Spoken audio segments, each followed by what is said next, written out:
लातूर जिल्ह्यामध्ये दिवसेंदिवस पाणी टंचाईच्या झळा या अधिक गडद होताना पाहायला मिळतात। जिल्ह्यातील 45 गावांना टँकरनं पाणी पुरवठा करण्यात येतोय, तर पाण्याअभावी शेतातील ऊस आणि इतर उन्हाळी पिकं ही अक्षरशः करपून गेलेली आहेत। तर लातूर जिल्ह्यातील मुख्य 8 मध्यम प्रकल्पांपैकी 5 मध्यम प्रकल्प हे कोरडे पडले।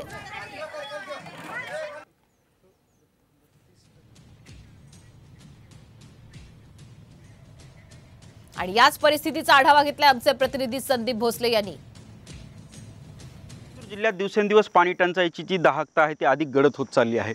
लातूर जिल्ह्याला पाणी पुरवठा करणाऱ्या प्रमुख 8 मध्यम प्रकल्पांपैकी 4 मध्यम प्रकल्प अक्षरशः कोरडे ठाक पडले आहेत, तर इतर मध्यम प्रकल्पात केवळ 2 ते 3% पाणीसाठा शिल्लक राहिला आहे। मी सध्या लातूरच्या मांजरा नदी पात्रामध्ये उभा आहे। आपण जर बघितलं तर हे अशा पद्धतीचे चित्र आहे। पूर्ण नदी पात्र हे कोरडे ठाक पडलं आहे। एकूणच जर पाहिलं तर जिल्ह्यातील जवळपास 25 गावांना आता टँकरद्वारे पाणी पुरवठा करण्यात येतोय। परिस्थिती आता पाणी पण मिळणार गेले, अवघड झाली समजा।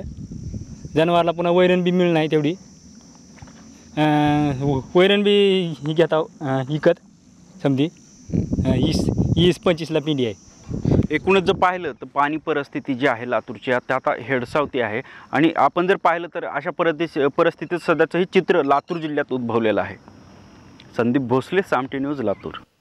लातूर जिल्ह्याला दुष्काळमुक्त करण्यासाठी प्रयत्न सुरू करण्यात आलेत। गाळमुक्त धरण आणि गाळयुक्त शिवार ही मोहीम राबवली जाते। या शासनाच्या मोहिमेच्या माध्यमातून जिल्ह्यातील कोरडे पडलेल्या 52 तलाव आणि धरणांमधून मोठ्या प्रमाणात सुपीक गाळ उपसा काढण्याचं काम जिल्हा प्रशासनानं हाती घेतलेलं आहे। साम टीव्हीवर आपण याचीच एक्सक्लुझिव्ह सध्या दृश्य पाहतोय।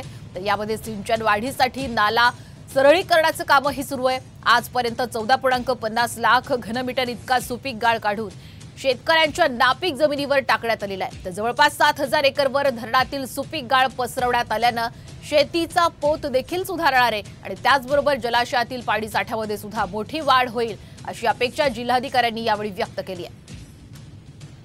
सुमारे 14.5 लाख क्युबिक मीटर हा गाळ आतापर्यंत आपण काढलेला आहे आणि अजूनही ही मोहीम ही दिवसेंदिवस जास्त उत्साहाने मोठ्या प्रमाणावर आपण करत आहोत।